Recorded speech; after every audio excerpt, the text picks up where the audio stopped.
Now, as I told you, check the ongoing cost, how much it will cost you afterwards, okay? So we have a package, again, for legal maintenance. Everything included, even the BR and the fees for the EA, 6,800 a year. If you call us because you need something in terms of company secretary job or something, we'll just do it. We don't charge extra. So if you tell me, oh, I changed my address, oh, I want a new director, can you help me to write it down? Oh, we need to get a new shareholder as part of the company.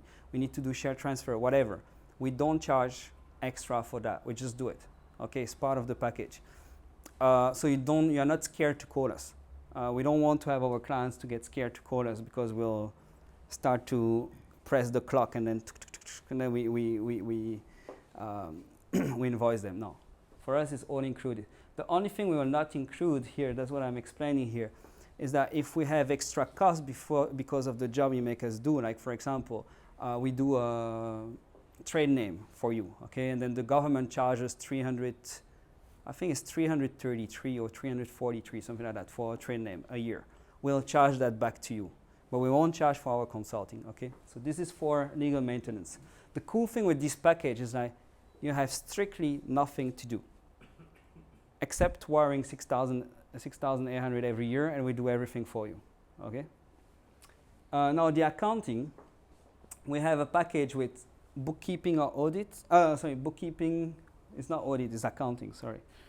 So bookkeeping audit, bookkeeping accounting, so it's the same thing basically. So we actually enter all your ticket, invoice, bank statement, etc.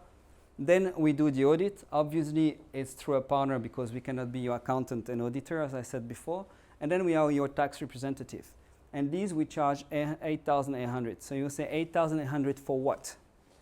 Well, we don't work like most of the accountants in Hong Kong. So most of the accountants in Hong Kong, what they do, they get you into a subscription or something. They say pay, okay, the cheapest I have seen so far was 500 for 10 transaction amounts. But generally is more like 1,000 for 10 transaction amounts, okay? So every month you pay $1,000, you know, and if you have more than 10 transactions, you pay an extra 100 most likely. And then when you finish that, you pay the audit 5,000. That's the average price, okay? That means what is at the end of the year, you know, it already costed you 12,000 plus the 5K for the audit, so it's $17,000.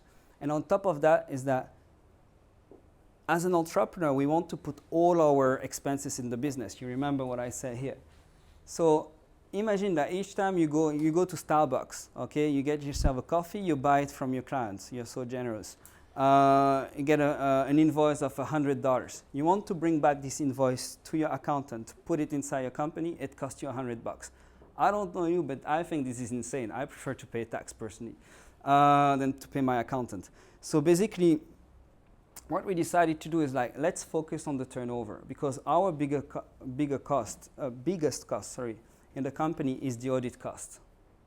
Okay, we can handle the bookkeeping, but the auditor will charge us, and he will charge us based on the turnover. So what we do is like, this is 8,800 if you have $800,000 or less a year turnover. Okay, not profit on turnover. So your revenues, the top line. Okay. If you make more than that, don't get scared. So you don't think, oh, I make 1.6 million, so I will have to pay twice that. No, it's not the way it works. We have bracket, and each time is actually, it gets cheaper. I mean, it gets more expensive, but the percentage of what you are paying based on your turnover is actually getting smaller and smaller and smaller and smaller. So for example, for 2 million, maybe you will pay 10 or 11K, something like that. Okay, so yeah, so it's just 10K, I think, because we have different packages. But this, if you have more needs, I can communicate the other packages.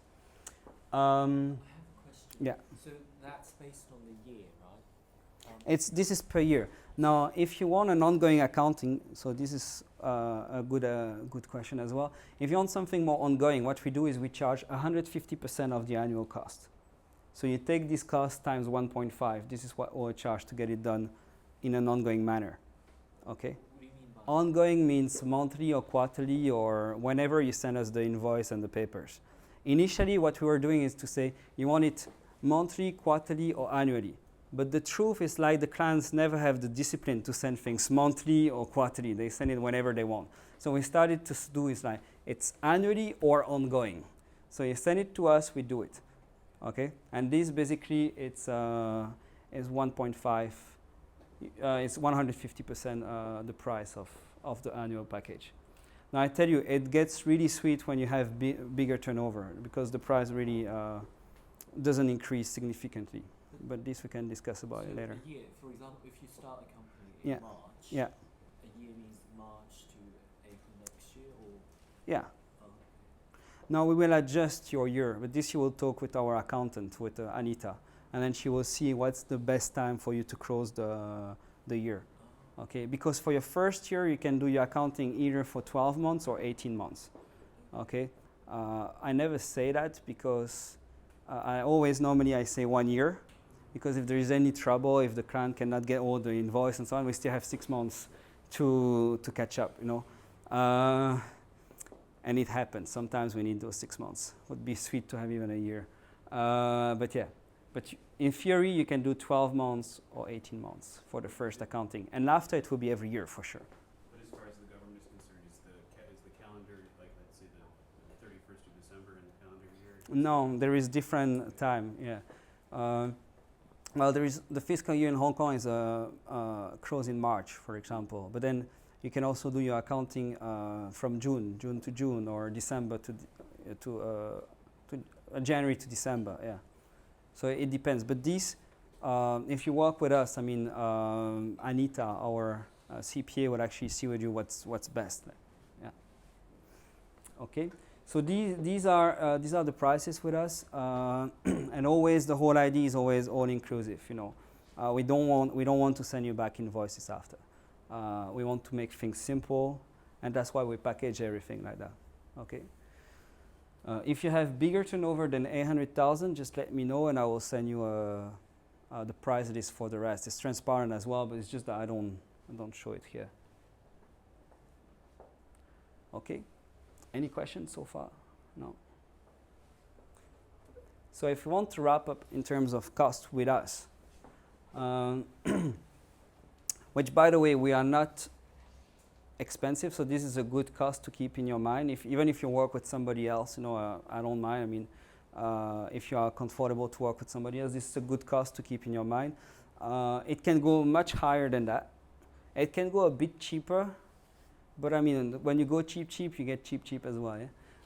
So company 9,008, and then every year 6,008 legal maintenance and accounting 8,008. So which means around 15,600 a year for the maintenance of your company. And this is something that is good to have in your mind, you know, because consultants tend to tell you is that, oh, it's 588 to set up your company in Hong Kong only, you know. No, it's not 588.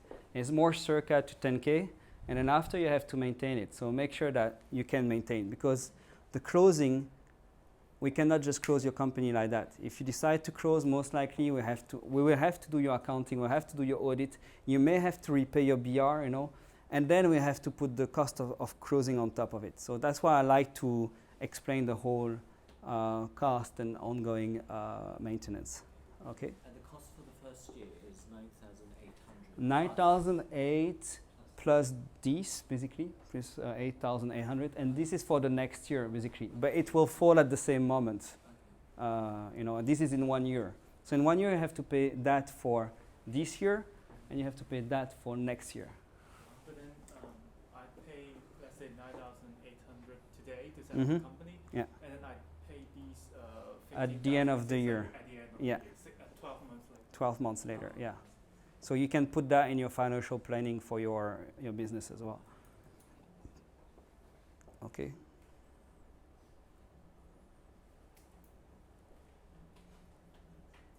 Any other question? Yeah. One question. So it's more visa related. If you set up a company in Hong Kong, I heard some people said you can sponsor yourself. So well, check these visa. Those guys are talking about the visa of entrepreneur. I never heard of it, but apparently it's new. So check this out to see if it's good. But normally the way to do it is through an investment visa. If you open a company, you try to sponsor yourself with your company in no way. And if it's a sole proprietorship, you will never get an investment visa. This I know. And you won't have also they won't open a bank account for you neither with a sole proprietorship. These are the thing that is good to know.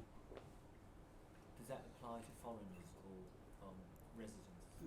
Well, the visa applies to foreigner. I mean bank accounts. The bank, well, yeah, it applies to everybody actually. Yeah, I don't know anybody that got a bank account for sole proprietorship. No, maybe you can get it. Maybe I don't know everything, you know. But from what I know, I work mainly with foreigner. I have to admit, most of my clients are foreigners. Yeah. By the way, if some of you are not English speaker first language, I can re-explain you some stuff in either French, Spanish, or Portuguese. Chinese, no way, mate. But they can. My staff can. So when you were talking about bank support, Mm-hmm. you meant like giving consulting. I won't hold your hand and go with you until the bank, but I will give you a bank briefing on how to prepare yourself. Okay? Yeah. And we take the meeting for you. What does that mean? So we take the meeting for you with the bank. So we book the meeting. Because it's not like for a personal bank account. You just don't go to HSBC and say, hey, I want a corporate account. No, it doesn't work that way. So you have to book 1 day in advance or 2 days. Yeah, it's even better. Yeah. Yes, can I add one thing? Mhm. We are experts to open bank account for, especially for non-Hong Kong residents. Mm-hmm. If a client is rejected by one bank, he cannot apply again. For the same bank. For 6 months, yeah. Yes. But then after you can reapply after 6 months. But to be honest, like most of my clients get the bank account. I just got four cases that didn't get it. And actually it's not 4, it's 3 because the 4th one, he will get it. I'm really confident. So actually if you get prepared, you will get it. I just hear something that is not a good news is HSBC seems to align, it seems slowly to align himself, HSBC is slowly aligning itself with the other banks in Hong Kong, asking for a tenancy agreement. If they do that, that's a bad news because there are loopholes still, but not everybody wants to spend money in a tenancy agreement, you know, because it's fairly useless for most entrepreneurs. Yeah. Yes. Do you also help to review the business plan before the bank meeting, or is that next? Generally, I do it because I'm nice. Yeah, no, I mean, I That's just reviewing, not. yeah, I will have a look and tell you, okay, work a bit more on this, more on that, you know. I don't give you a full business plan review because, I mean, that's my other business. I mean, we have 3 areas, as I told before. We have the company setup and maintenance. We have the business plan where that's what we do. We help the entrepreneurs with their plan. And then we have the IPO services where we develop business plan from scratch with most of the time it's mainland Chinese company that go public in Hong Kong. And then we put a outsourced CFO in-house the time they get IPO. Yeah. So obviously I won't do like, oh, if you open with me, I do the whole service for free, you know. But yeah, if you send me a business plan, most of the time I'll just have a look and say, yeah, well, speak a bit more about your marketing, get your financial a bit better, you know, yeah. And then most of the time when you come pick up your documents in the office, you know, you ask questions and we are around and we answer, you know. We are not, I mean, we are a boutique company, you know, we are not one of the big 4 or something where we have thousands of employees or something. We are really boutique, so you know everybody in the company, you can call us, you have our mobile phone, you know, if you come in the office, I mean, we won't kick you out, you know, it's,